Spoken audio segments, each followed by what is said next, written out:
And we're live. What event divided your life into before and after? Like, maybe it's a girl, maybe it's a financial thing, maybe it's a traumatic event. Some people in the thing were talking about going to war. What event divided your life into before and after? It's done it a few times, right? Like, shit. Getting out of high school, that's definitely one of them. There's a before and an after. That Really? big fucking, totally, yeah. Like, once I'm out of high school, then I'm free. I can do my own thing. Nobody can fucking tell me a thing at all. Like, I was like, I didn't think I was a man when I got out of high school. I wasn't under I wasn't under that illusion. I didn't there were a lot of things that I think that you need to be able to do or have done to be a man. I don't buy into that bullshit either. I don't believe in young men. There are young men, but I wasn't one of them.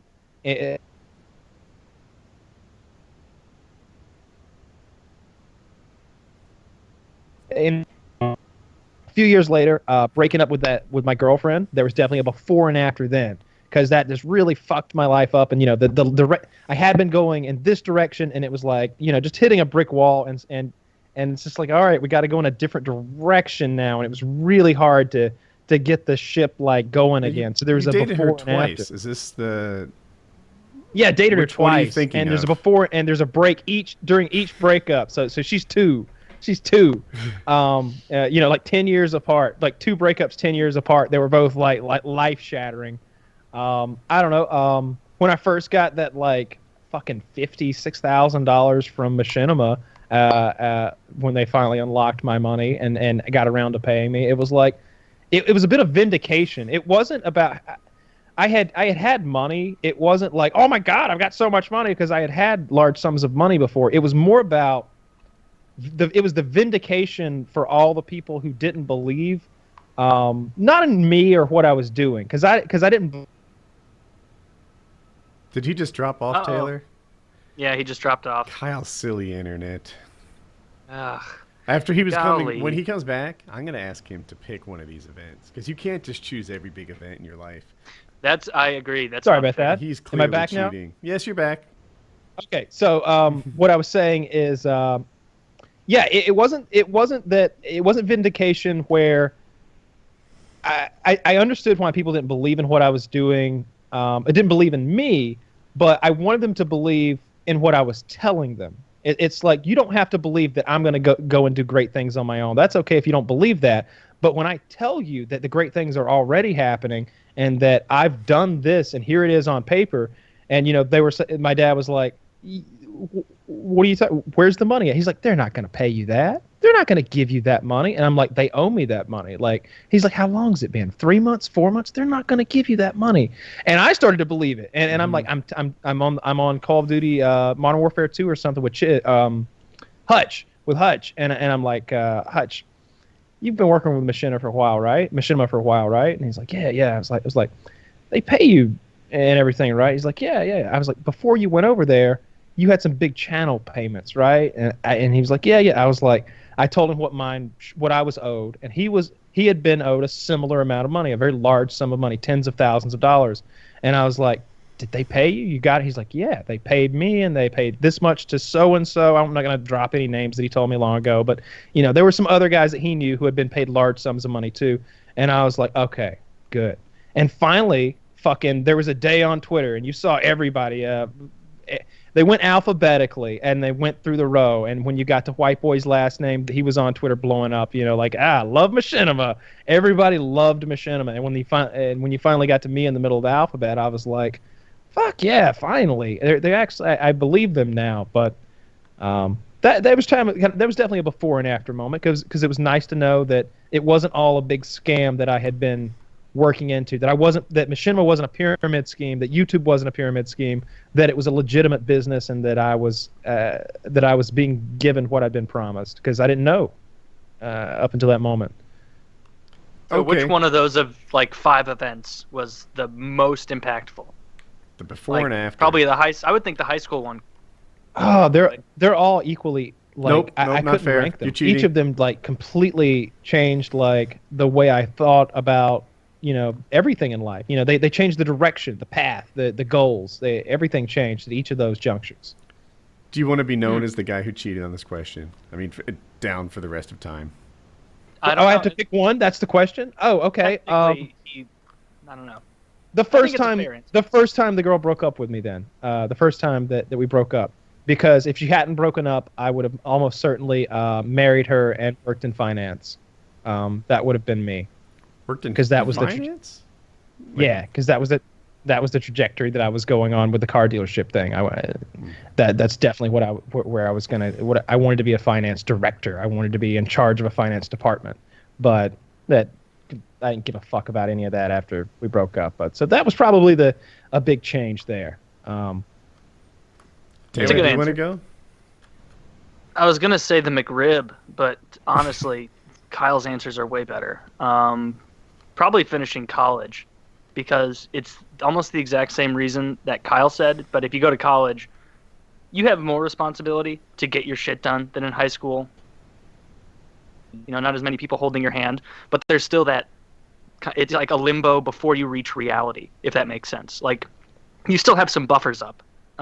When you're done with college and you're kind of just thrust into the real world, and you realize, like, oh my God, nobody taught me how to do taxes. Like, nobody showed me how to do these things. Like, fuck. Like, I figured there would be, like, the last class in college, like, how to be an adult, 1000, and, like, then you take it and you figure all these things out, and you figure out what, like, APR means and all these things that you see on commercials, and, like, I don't know, you know what I mean? Like, maybe I'm alone here, but you feel like you're sent out into the world, and that everybody else has a handle on what's going on, and that you're kind of, like, I don't know, Jesus take the wheel. Like, you don't really know what to do. That was my first, like, big schism thinking about that, is like, holy shit, school's over. Like, there's no more going back to that playpen and goofing off, unless I'm like, oh, I'm gonna go to grad school for something stupid and, you know, take out $100,000 in debt.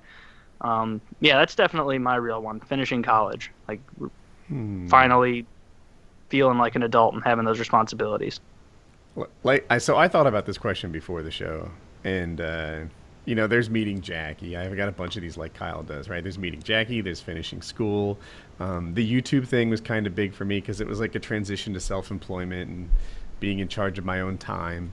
But when I thought it through, like the real sort of before and after to me, oh, someone wrote suicide attempt. No, that wasn't that. It was Colin's diagnosis. Yeah. When was that? I already know what you're gonna say.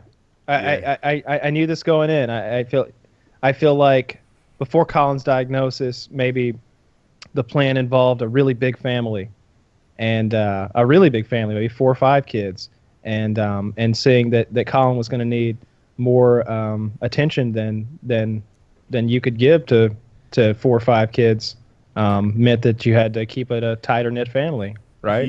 Exactly. It's our house, especially the Apex house, especially really, was like is geared towards his development in a way that most houses aren't. Like, you know, did your house look like an elementary school with fucking alphabet all over the walls and stuff? Probably not, but ours does, and not the new one.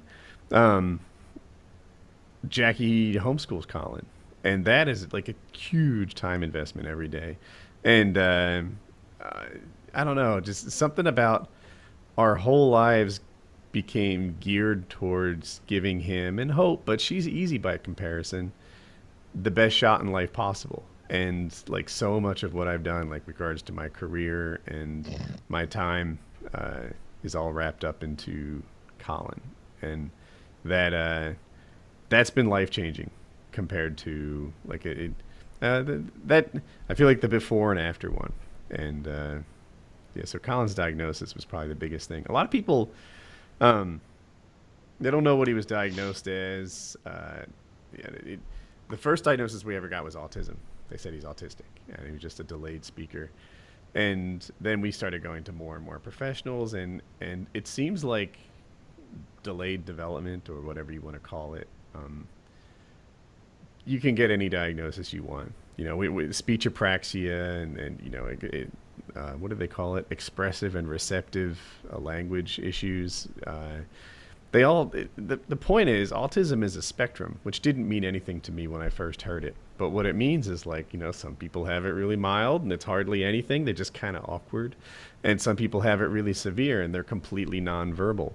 Yeah, it's a broad description of any number of ailments that can be applied in any number of combinations. Yeah, and Yeah, it's a Colin, huge diagnosis. I used to work with some autistic kids, like volunteering, and some of them would be like, it wasn't until they did like one odd thing that you'd be like, oh, okay, I see why that kid is here. And other ones would be like 26 years old, unable to speak, like they're knocking into other kids because that they're a full-grown man, and running into a little girl to like grab her toy is inappropriate. Like, it's a huge chasm of what you can be in there. and one of the common threads about autistic people that made us push back on that diagnosis was how autistic people sometimes don't connect with other people, right? Like, you might expect an autistic person not to read your verbal gestures, or I'm sorry, your nonverbal gestures. An autistic person might not understand other people's feelings, right? You say you love you, and that kid never says I love you back. Colin is the opposite. Colin is really, really expressive, and he's really in tune to how you're feeling, how you're You're coming in and out, my friend. I think I am for you, but I'm not for the world. Yeah, I think they'll. Oh, that would be probably good. hear. Yeah. Oh, good.